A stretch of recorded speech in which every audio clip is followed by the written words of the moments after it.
Wow, that's quite the gospel passage this morning, isn't it? Now you know why we titled this sermon series, Living Beyond Fear. You see, this is the fourth time this week that I'll be leading a group through this gospel passage. On Monday, I led a contemplative worship service for our young adult group based on these words from Jesus. On Tuesday morning, I taught our Breakfast with the Bible study. And on Wednesday night, I led a high school youth group activity built around these words. And so here I am again, with the distinct pleasure of telling a group of people that Jesus commands us to love our enemies.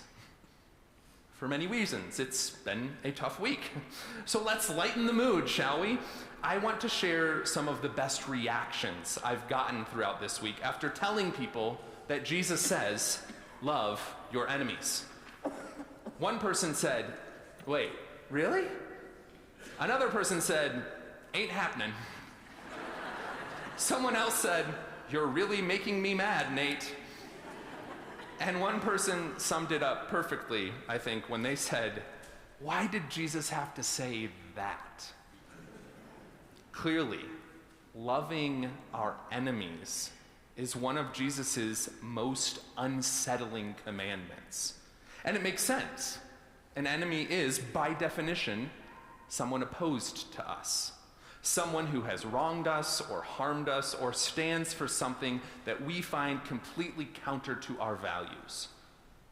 And so to be told that we have to love them, it sounds, frankly, impossible. But one thing that I've learned that's been so valuable for my personal faith journey is that whenever the Bible seems to present me with an idea or a teaching that makes me shift uncomfortably in my seat and want to move on quickly, that's usually a sign that I need to stay there.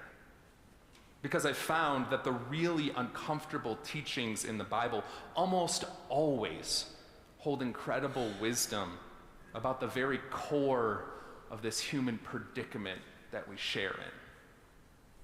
Maybe that's why I forced myself to teach on these words from Jesus 4 times this week. One of the ways I did this was by leading folks through a simple exercise. I printed out pictures of famous athletes and politicians and musicians and other public figures, people who, depending on your perspective, might be considered enemies.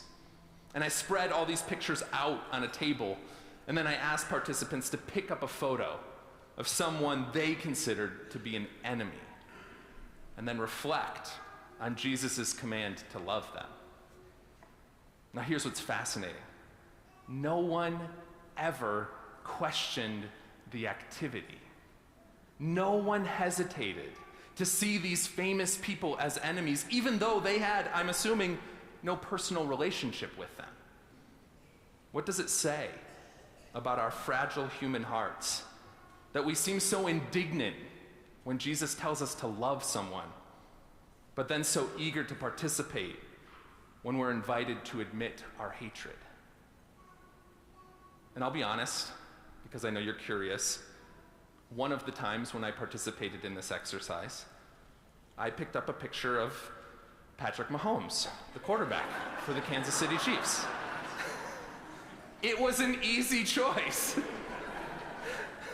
I barely had to think about it because, after all, his team has knocked my beloved Buffalo Bills out of the playoffs 4 times in the last 5 years. But then as I sat there holding his picture, I started to wonder, is Patrick Mahomes really my enemy? I've never met the man. He certainly doesn't know that I exist.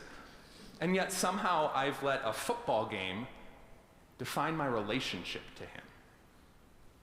This, I think, is exactly why Jesus commands us to love our enemies. Because when we truly try, it starts to unravel the very assumptions that lead us to label people as enemies in the first place. And now I recognize that my example here is pretty lighthearted. Some of you probably have real enemies in your life. People who have hurt you, betrayed you, or caused you genuine harm. So I need to be clear here, Jesus' command to love our enemies is not about approving of someone's terrible actions or allowing them to continue harming others. At this point, though, the people who are paying really close attention to the gospel reading might try to stop me. Wait a second, Pastor Nate, didn't I just hear Jesus say that if someone strikes you on the cheek, you should turn the other cheek also? Isn't that just inviting more harm? I think that's a good point and a good question. And I think it's so unfortunate that this phrase, turn the other cheek, has been so widely misunderstood. It has often been interpreted as a call to passivity, a call to accept abuse without resistance. But that's not how it would have been understood by Jesus' original audience. You see, back in the ancient world, a backhanded slap was often how someone would strike another. And this was not just an act of physical violence, it was a way for a person of power to assert dominance over someone of lesser status. A master would strike a slave this way.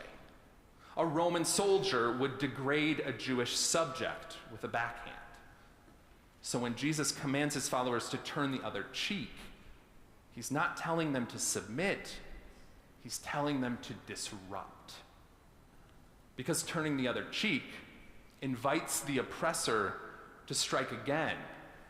Only this time they would have to use a closed fist or an open palm, both of which were attacks only used amongst equals. In other words, Jesus' command is not an invitation to accept abuse, it's an act of resistance that exposes the injustice of the system itself.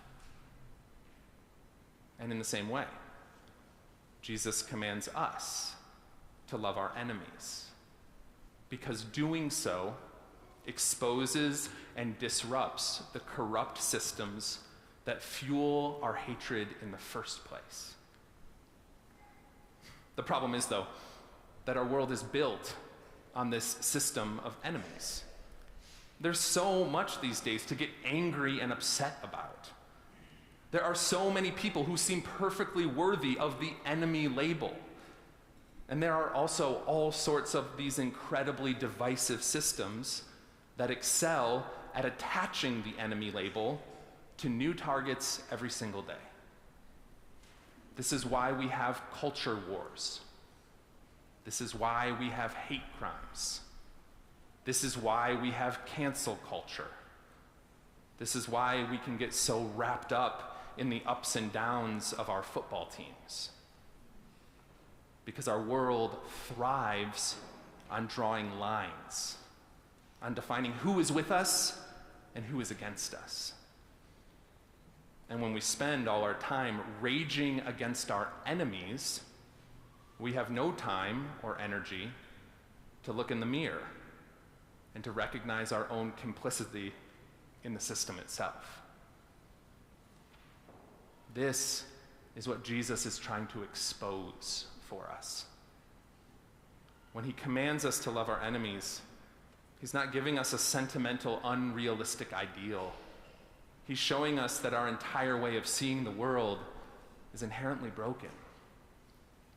He's calling us to something radical, calling us to step out of the system of enemies entirely. At the start of this week, when I asked people about this passage, they said, "Wait, really? Ain't happening, and why did Jesus have to say that?" And honestly, at first, there was a part of me that was thinking the same thing. But after digging into Jesus' words, I think I know why he said it. Because if we don't love our enemies, we stay trapped. If we don't attempt to love our enemies, the cycle keeps going. If we don't attempt to love our enemies, we are never able to come to see how much we have been loved, even when we were enemies of God. After all, God didn't establish the world to work in this broken way. We humans are the ones who created this entire broken system. But that's why God sent Jesus. He sent Jesus to enter and ultimately redeem this sinful human experience. You see, Jesus became a human being, and he lived within the confines of this corrupt human system. And he followed it all the way to its logical conclusion. Because in the end, Jesus becomes the enemy. Jesus becomes the scapegoat. He lives a perfectly righteous life and is condemned to death anyways. Jesus allowed the entire sinful human system to crush him. He took the full weight of human hatred upon himself. And through his broken body, he breaks the system. In his death, he reveals a love for the world despite our insatiable need for enemies. And through this love, we are made free. Free from the need to retaliate, free from the burden of self-righteousness, free to live beyond the fears that lead us to hate in the first place, free to love as we have first been loved. So maybe the real question isn't, why did Jesus have to say that? Maybe the real question is, are we ready to trust and follow him and be made free?